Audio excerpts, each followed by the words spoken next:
Okay, I'm going to show you how to set up a Flipgrid. I probably should have started at the beginning. Let me go back. There's educator login once you have your Flipgrid account, and it's really easy to log in with Google. But let's say that you don't have an account and you'd like to create one. You can just go to flipgrid.com and it defaults to admin.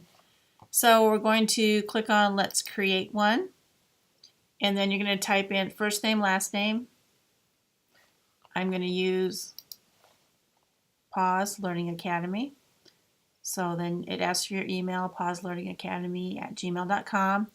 Ask for a password. You click on the little I, you can see it, but I'm not going to show it. And age of your learner community. You can choose here because there's certain settings that I think if you choose the younger kids, they can't put like their name and stuff in it. So I'm going to do organization. We'll just do organization. And let's go. So you come to this, never say passwords. You come to this where you create a grid, and the free account, I believe, only has one grid, but you can put lots of different topics. So what I do with my classrooms is I create the one grid, and then I just do a different topic, same topic, but I just name it differently for each different class. Excuse me. Okay, so you start and you click here to create a new grid. So I'm going to do a new grid, and the grid name, for this purpose, I'm just going to call it Reflection. And you've got 35 characters max. The grid purpose, and then I'll just say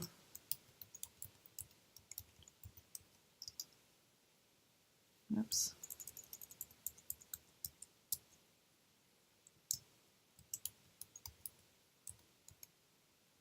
Reflect on, oh my goodness, this keyboard is terrible.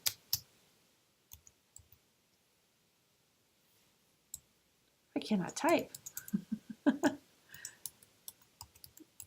Reflect. This is not my regular keyboard. The keys, you got to push really hard. Reflect on learning opportunity. And that's optional. You don't have to put that. That's just optional. Then you want to go down to your security and privacy. And setting a password requires users to enter a password to access the grid topic or response. Now, if you're using this like with little kids, you probably don't want to do that. If you're using it with an adult, maybe you want to do that and then give them access through a password. But I usually just leave this off.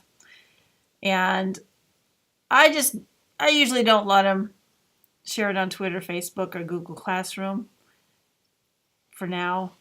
I mean, this is all self-explanatory. You can read the questions and decide what it says.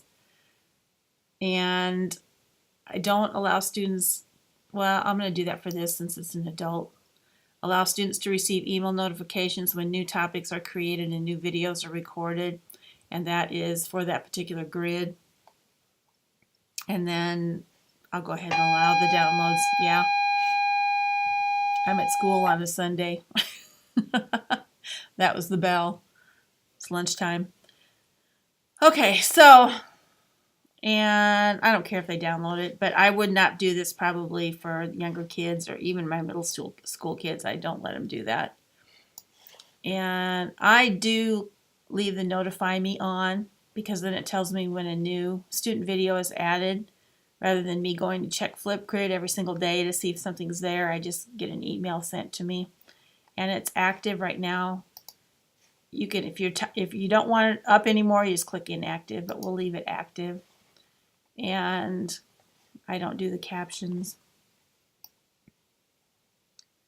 And then here you're allowed to customize. This is what the image for the grid cover is.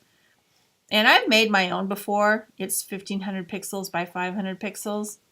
But you can do that in Google Drawing or Photoshop or anything, any image software. I'm just going to pick one that I like. And of course, you know I'm a landscape person.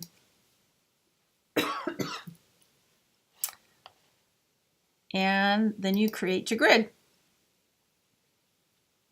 So then you start a discussion with a topic. Now that you've created a grid, it's time to create a topic. So create a topic.